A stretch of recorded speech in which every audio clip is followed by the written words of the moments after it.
మీ ఇష్టం వచ్చేట్టు అంగాలు పెట్టుకొని మీ ఇష్టం వచ్చేట్టు మాట్లాడుతున్నారు. మీరు ఖచ్చితంగా అందరూ జైలుకు పోయే పరిస్థితి వచ్చింది. పెద్దిరెడ్డి గారితో సహా ఫైళ్ళు కాలుస్తారు. ఎన్నో చెత్త కుండీల్లో దొరుకుతాయి, నీళ్ళల్లో కాలువలలో దొరుకుతాయి. మేమేమి చేయలేదని ప్యూర్ గోల్డ్ మాదిరి చెప్తారు.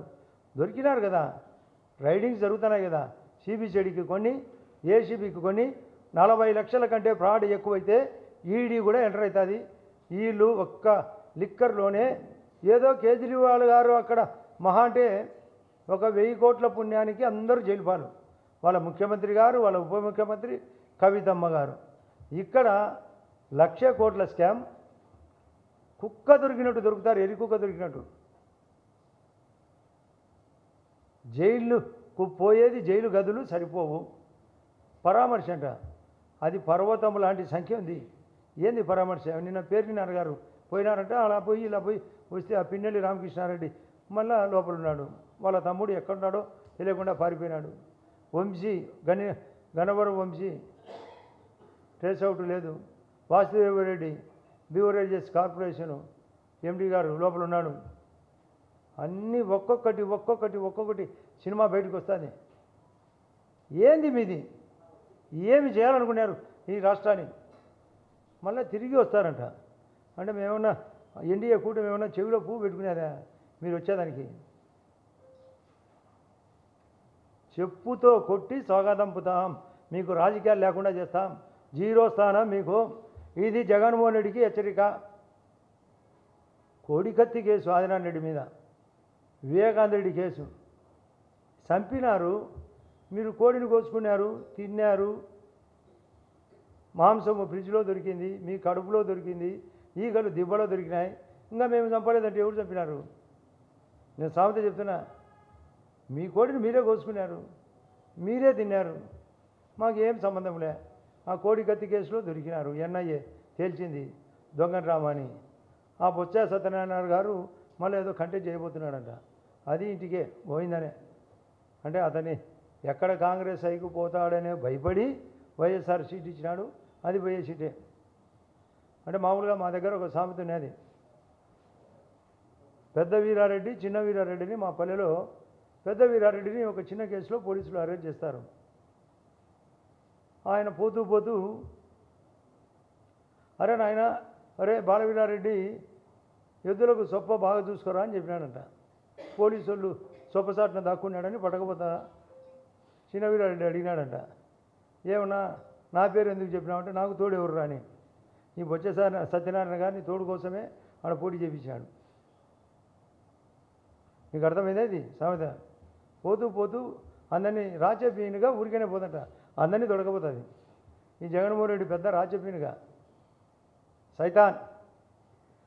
వాళ్ళ భాషలో చెప్తున్నా, సైతాన్ లాంటివాడు, పిశాచి లాంటివాడు, పైశాచిక ఆనందం. అతని ముఖంలో నవ్వు అనేది నేను ఎప్పుడు ఆప్యాయతగా చూసి నవ్వించినది లేదు. ఎప్పుడు ముఖం చీదరించుకోవడమే, చీత్కారం. రాష్ట్ర ప్రగతి జరగాల, దేశ ప్రగతి జరగాల, ఇరిగేషన్ ప్రాజెక్ట్స్ పరిగెత్తాలా.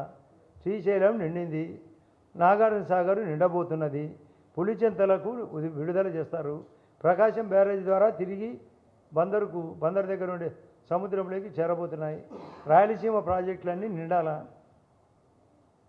మా దగ్గర హైకోర్టు నిర్మాణం జరగాల, అమరావతి ఫుల్ స్థాయిలో జరగాల, పోలవరం నింపాల, పురుషోత్తం ప్రాజెక్టు కావాలా, ఉత్తరాంధ్ర ప్రాజెక్టు పూర్తి కావాలా, ఆ స్టీల్ ఫ్యాక్టరీ అక్కడ ఆగాల, మా కడప స్టీల్ ఫ్యాక్టరీ కట్టాలా, మా గండికోట టూరిజంతో పాటు అన్ని టూరిజం జరగాల, వెల్ఫేర్ స్కీములు జరగాల. మా కేంద్ర మంత్రులు ఒకవైపు ఈ రాష్ట్రానికి నిధులు ఎక్కువ వస్తున్నాయని అటు స్టాలిన్ గారు, రేవంత్ రెడ్డి మొత్తుకుంటా అంటే వాళ్ళు ఏడుస్తున్నారు, మనకి ఆంధ్రాకి ఎక్కువ వచ్చినాయి, బీహార్కి ఎక్కువ వచ్చినాయని. వాళ్ళు ఒకవైపు ఏడుపు, వీళ్ళది మరొక ఏడుపు. వచ్చినాయని వాళ్ళ ఏడుపు, ఇంకా రాలేదని ఈడ ఏడుపు. మా ఏడుపుకి అర్థం కాలే. మీకేమన్నా తెలిసింటే ఆ ఏడుపు రాగానికి ఏమన్నా మార్గం చెప్తే, వాళ్ళు దగ్గినా, వాళ్ళు తుమ్మినా, వాళ్ళు చీదినా, వాళ్ళు చీతకరించుకున్నా ఈ రాష్ట్ర ప్రగతి ఆగదు. వాళ్ళ దరిద్రం వాళ్ళకే. ఎంతైనా సాహసోపేతంగా అన్ని నిర్ణయాలు ముఖ్యమంత్రి గారు, ప్రధానమంత్రి గారు, పవన్ కళ్యాణ్ గారి ఆధ్వర్యంలో అన్ని స్కీములు జరుగుతాయి. మీకు బెస్ట్ ఎగ్జాంపుల్ జలజీవన్ మిషన్. 19,000 కోట్లకు డేటా కట్టి చెరి సొగం 50-50 అని ఒక పాట ఉంది. మాది సొగం మీది సొగం అని. అంటే ఈ సొగం ఈ దరిద్రుడు కట్టక అది ఎనికిపోయింది. 142 స్కీములకు సిఎస్ఎస్ సెంట్రల్ స్పాన్సర్డ్ స్కీమ్స్ 142 స్కీములు ఉన్నాయి. కేంద్రము రాష్ట్రాలకు ఇచ్చేటి. గ్రామీణ ఉపాధి 90-10, housing 100%, toilet 100%, national highway 100%, PMGSY 100%, Jal Jeevan machine 50%. అమ్మకు మాతృబంధనం కింద గర్భవతి అయినప్పుడు 2,000 + 2,000 6,000 రూపాయలు. ఆమె బాలింత అయిన తర్వాత పాలు, కోడిగుడ్లు, తిండి పదార్థాలు ఫ్రీ. ఇంతకుముందు 6 వారాలు మెటర్నిటీ లీవ్ ఉంటే ఇప్పుడు 6 నెలలు చేసినారు. పిల్లలకు అంగన్వాడీస్ టోటల్ ఫ్రీ. సమగ్ర శిక్షా అభియాన్ కింద 70% కేంద్రం. దానికి ఆయన పేరు నాడు నేడు, పెద్ద ముఖం, దరిద్ర ముఖం. అది కాకుండా 340 వెహికల్ ఇస్తే వెటర్నరీ మొబైల్ వెహికల్స్, సంచార పశు వైద్యశాలలు ఇస్తే అబ్బా కొడుకుల పేర్లు ముఖం. మా ఫోటో ఉండదు, మోడీ గారి ఫోటో ఉండదు. ఒక్కొక్క వెహికల్ 36 లక్షలు, మెయింటెనెన్స్కు నెలకు 2 లక్షలు, అది ఉండదు. నేషనల్ లైవ్ స్టాక్ మిషన్ కింద 50% నిధులు ఎవరైనా 10 కోట్ల వరకు పెడితే కూడా దానికి డబ్బులు కేంద్రము.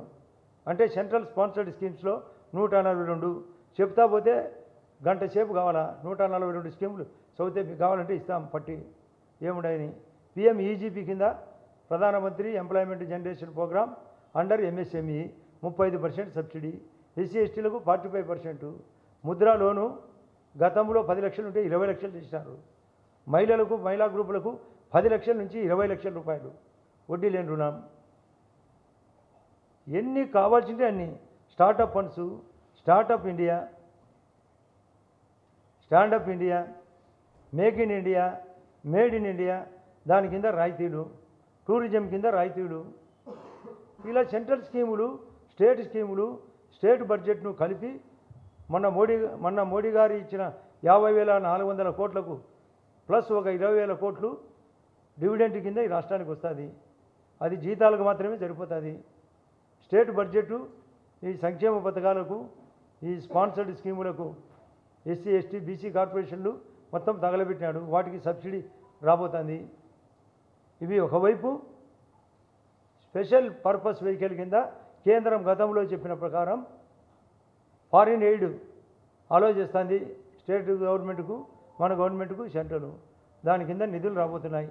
ఇవన్నీ కలిపితే ఎక్కలేని విధంగా ఈ రాష్ట్రం మీరే చూస్తారు. కనీసం 1800 రోజులకు మ్యాండేట్ ఇస్తే 18 రోజే మొదలుపెట్టారు. ఏది ఏది ఏది ఎక్కడ అని 36 పోయి ఈ రోజుకు మహా అంటే 54 రోజులు అయింది సీట్లో కూర్చొని. మీరు గమనించారు లేదో, 1వ తేదీ నాడు కరెక్ట్గా నేను ఫస్టే చెప్పినా మళ్ళీ చెప్తున్నా, 1వ తేదీ నాడు టెన్షన్గా జీతాలు అన్నీ వచ్చినాయి. బిల్స్, పాత బిల్స్ 1,30,000 కోట్లు మానవాడు డ్యూ పెట్టినాడు. వాటిని క్లియర్ చేయాలా. ఇవన్నీ దృష్టిలో పెట్టుకొని ఈ యొక్క రాష్ట్ర రాజకీయాలు నడపడానికి చంద్రబాబు నాయుడు గారి యొక్క చాకచక్యము, మోడీ గారి యొక్క బలం, పవన్ కళ్యాణ్ గారి బలంతో పాటు మేము ప్రతిరోజు మీకు అన్ని విషయాలు తెలియజేస్తాం. ఈ అంబటి రాంబాబు తగ్గిపోయింది. రోజమ్మ ఎక్కడుందో, ఎక్కడ పోయిందో ఎవరికి తెలియడంలే. ఆయన నాని అని ఒక ఆయన, నాని 1 పోయినాడు, నాని 2 పోయినాడు, నాని 3 పోయినాడు, నాని 4 పోయినాడు. ఒక పేరుని నాని ఒకడు మిగిలినాడు, అతను లోపలికి పోతాడు. అన్నీ నానీలే, అన్నీ పోయినాయి. నానీలు అన్నీ అవుట్, ఆల్ నానీస్ అవుట్. రమ్మనండి, డిబేట్ పెడతాం, ఓపెన్ డిబేటు. ఎందుకు రాండి డిబేట్ కంట రండి. ఏమి నేను వచ్చినాం కదా డిబేట్కు, ఎప్పుడో డేట్ ఇవ్వనండి. వాళ్ళు 100 మంది రమ్మనండి, మేము 4 వస్తాం చాలు. కౌరవులు 100, పాండవులు 5 మంది మాత్రమే, 5 మందిమే వస్తాం. రమ్మనండి. మేము ఏం చేయబోయేది డేట్ పోయి చెప్పుకుంటా పోతాం. ముఖ్యమంత్రి గారు 74 ఏళ్ల వయసులో పర్ఫెక్ట్గా ఉన్నాడు. ఏం చేయాలా, ఏం చేయకూడదు అని కేసులన్నీ బయటికి తీస్తాం. కాసులు సంపాదించేది బయటికి తీస్తాం. మీ కాసులు లాగుతాం, కేసులు లాగుతాం, వివేకానందుడి కేసులు లాగుతాం, సుక్కలు కనపడతాయి మీకు. జైలు సరిపోవు మీకు, మామూలుగా షెల్టర్లు వేయాల్సిందే వీళ్ళను. అంతమంది తప్పులు చేసినారు. ఎక్కడ దోపిడీ లేదో చెప్పండి. దోపిడీ లేనిది ఏమన్నా ఉంటే చెప్పండి. ఏమన్నా ఉన్నాయా? మీరు చెప్పేది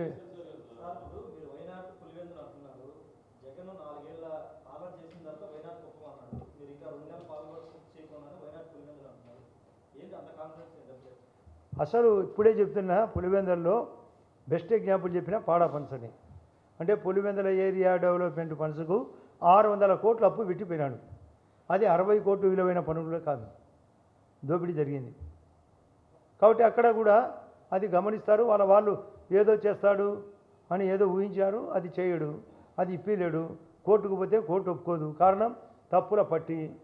కోర్టు కూడా చెప్పలేదు, హైకోర్టు కానీ సుప్రీంకోర్టు కానీ. ఫ్రాడ్ చేసిన వాళ్ళకు డబ్బు ఇప్పిమని వాళ్ళు కూడా చెప్పరు, వాళ్ళు వెంటబడతారు.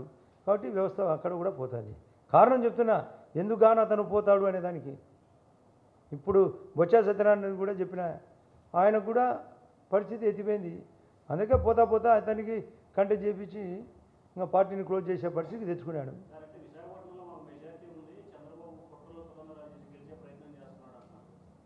అసలు మెజారిటీ ఉండినా వాళ్ళ దగ్గర ఓట్లు వేసే పరిస్థితికి వచ్చాక ఇక్కడికి వస్తారు కదా. మెజారిటీ లేదని ఎవరు చెప్పలే. ఉంటే ఆగదు కదా, ఆగితే కదా, ఓట్లు వేస్తే కదా వాళ్ళకు. ఒక్కొక్కరే బయటకు వస్తారు కదా.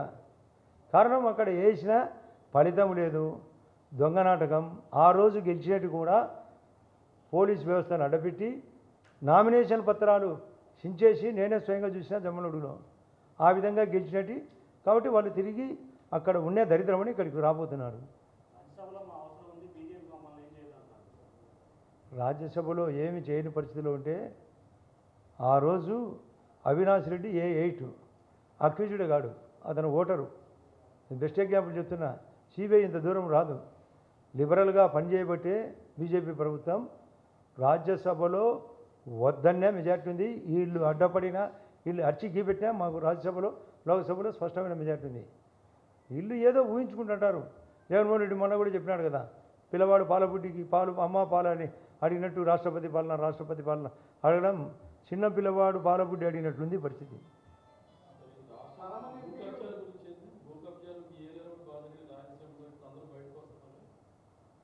కబ్జాలు జరగని ప్రాంతం ఏంది, తప్పు జరగని ప్రాంతం ఏంది?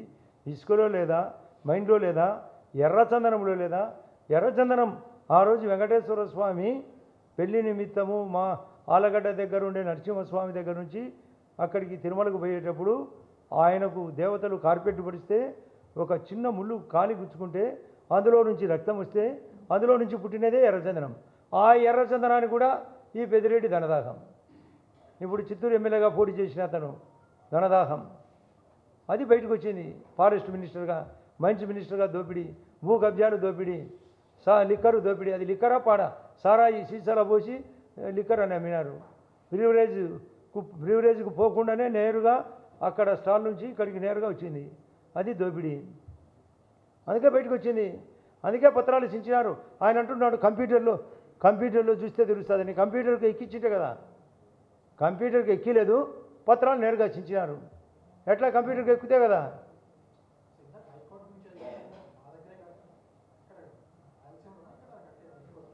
రాయలసీమలో ఆడ ఆ రోజు భారతీయ జనతా పార్టీ చెప్పిన ప్రకారం ఇక్కడ ఉండే హైకోర్టు అక్కడ కూడా ఒక మామూలుగా మహారాష్ట్రలో మాదిరి ఒక యూనిట్ ఇక్కడ ఉంటూ ఒక యూనిట్ మహారాష్ట్రలో కూడా ఉంది. నాగపూర్లో కొన్నాళ్ళ పాటు, అక్కడ బాంబేలో కొన్నాళ్ళ పాటు అని మేము చెప్పిన ప్రకారం అది కూడా జరుగుతుంది. కర్నూలులో కూడా బెంచ్, ఇక్కడ శాశ్వత బెంచ్ ఇక్కడ ఉంటుంది.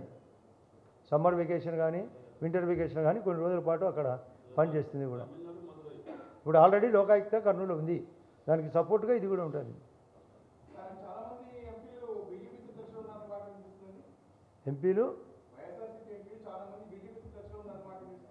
ఇప్పుడు విధి లేని పరిస్థితి, మేము రాణించుకోని పరిస్థితి, వాళ్ళు రావాలనే ఇక్కడికి రాణించుకోలేని పరిస్థితి. ఎందుకున్నారు? దొంగతనం బయటికి వాళ్ళ మహానుభావుడు పెద్ద అంగడి పెట్టుకొని అది వాళ్ళకి తెలిసిపోయింది. వాళ్ళ అంగళ్ళు మాకు తెలుసు. తెచ్చుకుంటే ఆ దరిద్రం మాకు అంటుకుంటుంది. మాకు అంత అవసరం లేదు. వాళ్ళు రావాలనుకునే రాణించుకుంటే కదా పరిస్థితి ఆ విధంగా ఉంది, అనానుకూలంగా ఉంది. కాబట్టి వాళ్ళు చెప్పుకుంటుంటారు, ఎందుకంటే ఏదో కవరేజ్ కోసమని. మన ధర్మవరం వెంకటరామరెడ్డి గారు ఒక స్పీచ్ ఇచ్చాడు, అసలు అంత తొందర ఎందుకు అని. అదేమి మా మీద మంచి అభిప్రాయంతో కాదు, పరోక్షంగా తన జోలికి పోకుండా ఆడిన నాటకం అది. ఆ పాట కూనిరాగం అంటారు, కూనిరాగం పడితే ఏదైనా తగ్గిస్తారేమో యాక్షన్ అని, అదేం ఆగదు.